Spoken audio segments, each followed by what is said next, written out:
بسم الله الرحمن الرحیم. یو غلط سوچ او یو غلط خیال هغه انسان د صحیح لارې نه په غلطه لاره باندې د روانولو دپاره کافي کېږي.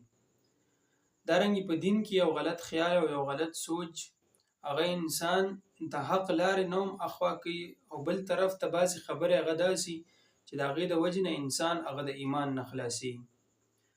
د دې د وجې نه خبرو باندې هغه سوچ کول پکار دی چې زه دا خبره کومه، نو آیا دا خبرې د دې څه حقیقت هغه شته او که نه.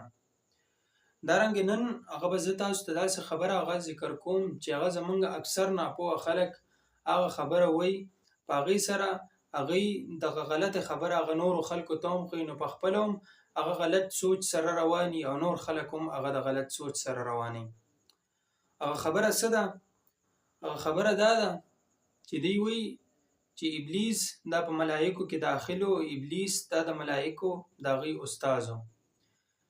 دا خبره هغه سراسر غلطه ده، ځکه ملایک دا د الله تعالی هغه نورانی مخلوق دی. الله تعالی هغه پیدا کړی دی، هغوی سره شهوات هغه نشته، هغوی سره ضروریات هغه نشته، هغوی هر ټیم هغه د الله تعالی په عبادت کې هغه اخته وي.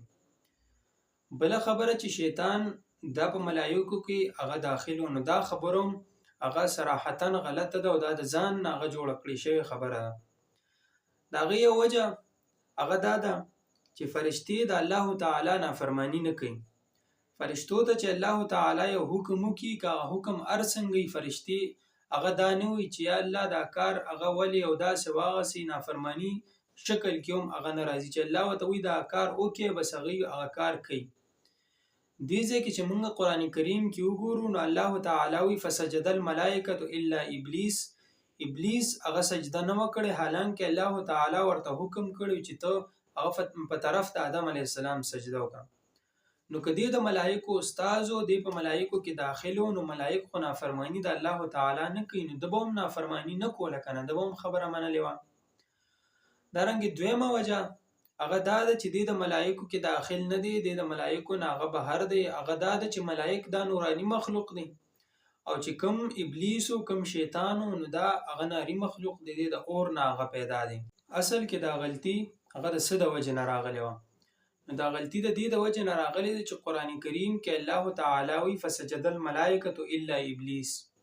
نو دغه ځای کې د دې الا د وجې نه خلک هغه په دې کې غلط شوي دي. نو بعضې خلک چې کم غلط خیال والا او په غلط طرف باندې تلي دي، نو هغوی دا شیطان او دا ابلیس هغه په ملایکو کې داخل کړی، او هغه علمي او دارنګې د ګرامر د عربی د هغې خبره ده. انشاءالله چېرته موقع میلو شي نو په هغې باندې به تفصیلا هغه خبره کوم.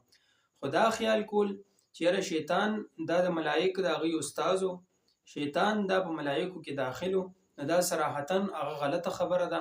داسې قسمه خیال که هر انسان هغه جوړ کړي، نو دا خیال دی هغه جدا کړي.